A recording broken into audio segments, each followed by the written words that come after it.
दुसरा माशांचा प्रचंड त्रास होतोय आणि उन्हाळा वास येतोय, उन्हाळा आला की दूर येतोय. म्हणजे आम्ही जगायचं कसं सांगा आम्हाला? तुम्हाला गेले 15 दिवसापासून आपला सोनगाव कचरा डेपो पेटलेला आहे. त्या अनुषंगानं आम्ही 10 मार्चला आपले नगराध्यक्ष असतील, सभापती आहेत आणि सीओ साहेबांना एक निवेदन दिलं होतं की हा कचरा त्वरित थांबला पाहिजे.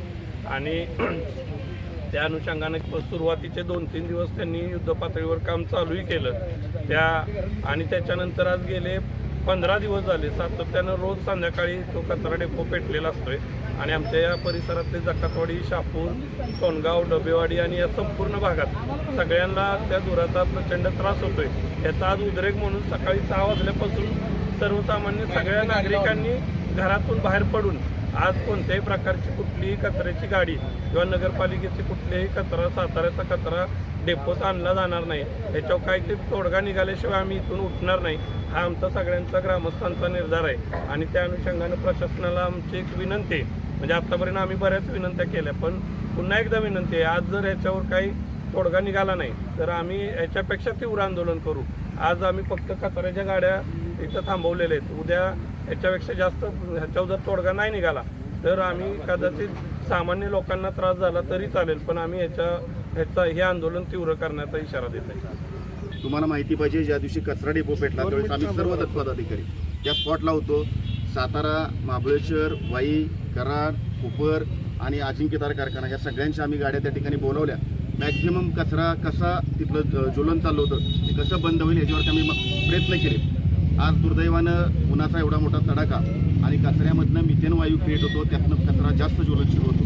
त्या सर्व गोष्टींचा विचार करता आम्ही त्याच्यावरती प्रक्रिया करण्यासाठी वेगवेगळ्या गोष्टी, वेगवेगळ्या यंत्रणा आम्ही राबवतो. आज सातारा नगरपालिकेत आम्ही दोघं येऊन 1 महिना 1.5 महिना झाला सातत्यानं आमचा प्रयत्न चालला आहे की त्या कचरा डेपोवरची होणारी तिथं सारखा होणारा जाळ, त्या रस्त्यानं पडणारा कचरा त्या उचलण्यासाठी आम्ही सातत्याने प्रयत्न करतोय. पण निश्चित रूपानं तुम्ही जे आज निवेदन दिलंय, आज तुमच्या भावनांशी नाही तर आम्हाला सुद्धा खेद वाटत होता. ज्यावेळेस सोनगावची जत्रा होती, तुमचे पै पाहुणे, आमचेही पै पाहुणे तिथे आहेत, त्यांच्याकडे जाताना आम्हाला सुद्धा मान खाली घालून जावं लागत होतं की अशा स्वरूपाची दुर्घटना या ठिकाणी झाली. निश्चित रूपानं तुम्हाला तो त्रास झाला. आम्ही सर्वजण या बाबतीत दिलगिरी व्यक्त करतो. आज तुम्ही ज्या पद्धतीनं या ठिकाणी बसलाय आणि तुम्ही जे आंदोलन करताय, आंदोलन रास्त आहे.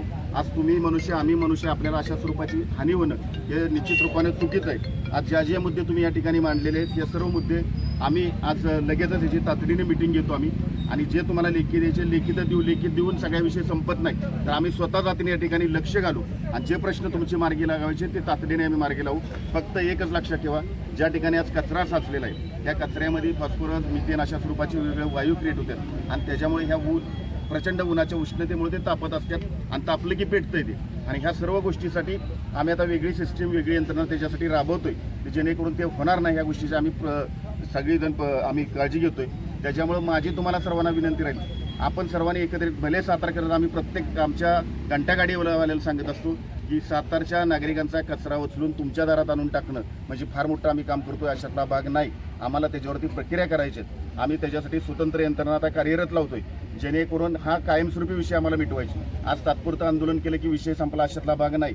हा पुढच्या वर्षी विषय होणार नाही ह्याची काळजी घेण्यासाठी आत्तापासूनच आम्ही प्लॅनिंग चालू केले.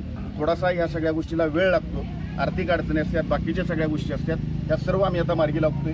त्याच्यामुळे निश्चित रूपानं आमच्या नगराध्यक्षांच्या मार्गदर्शनाखाली, आमचे आरोग्य सभापती यांच्या मार्गदर्शनाखाली आम्ही हा विषय निश्चित रूपानं मार्गी लावू. हे जे तुमचे सगळे विषय, तुमचं एक शिष्टमंडळ तर थोड्या वेळात 11:30पर्यंत जर ऑफिसला आलं, कोणी 4-5 जण जर तुम्ही आला, त्या सर्वांचं तुम्हाला लेखी आम्ही देतो. आणि तुमच्या ज्या गोष्टी आहेत जरी लिखित स्वरूपात दिलेल्या असल्या तर पूर्ण करायची जबाबदारी आमची राहणार आहे. कारण तुम्ही सर्वजण दोन्ही महाराजांच्या जवळचे आहेत सगळे. तुमच्यासाठी आम्हाला रात्रंदिवस राबायला दोघांचेही आदेश आहेत.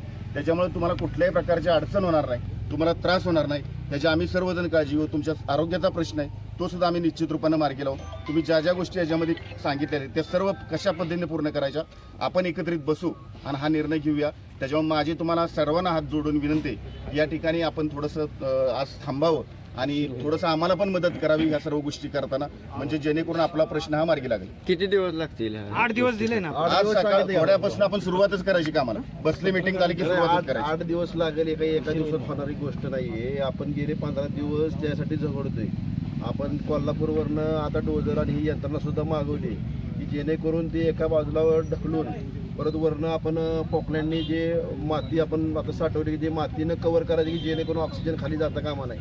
ऑक्सिजन खाली जर नाही गेला तर ऑटोमॅटिकली जी खालनं जी धूप लागणार आहे ती ऑटोमॅटिकली बंद होईल. पण ह्या सगळ्या गोष्टीला 8 दिवसाचा कालावधी कमीत कमी 8 दिवस लागतील. त्यामुळे आम्ही तुम्हाला 8 दिवस म्हणलेलं आहे. तर आता आपण तुमचं जे शिष्टमंडळ आहे एक 4-5 जण चला, आपण तुम्हाला ती पत्र सुद्धा तयार करून देतो.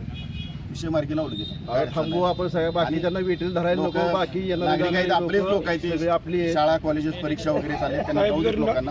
8 जाऊ द्या. 8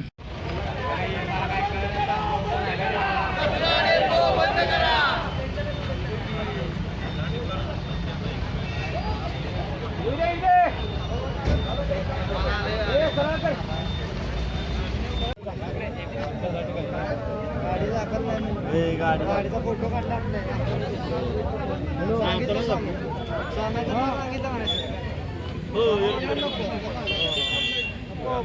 लूज बांधतोय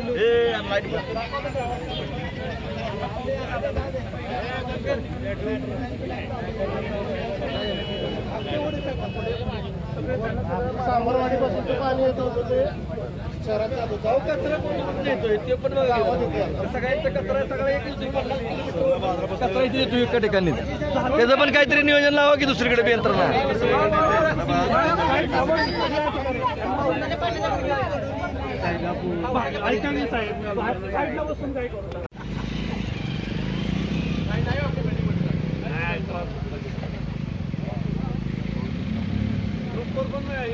फोटो चालत लोक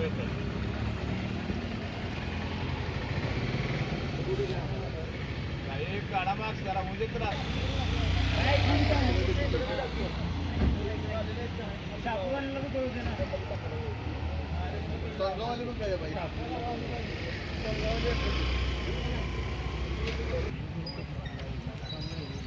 मला मागं गाड्यांचं पण घेतो.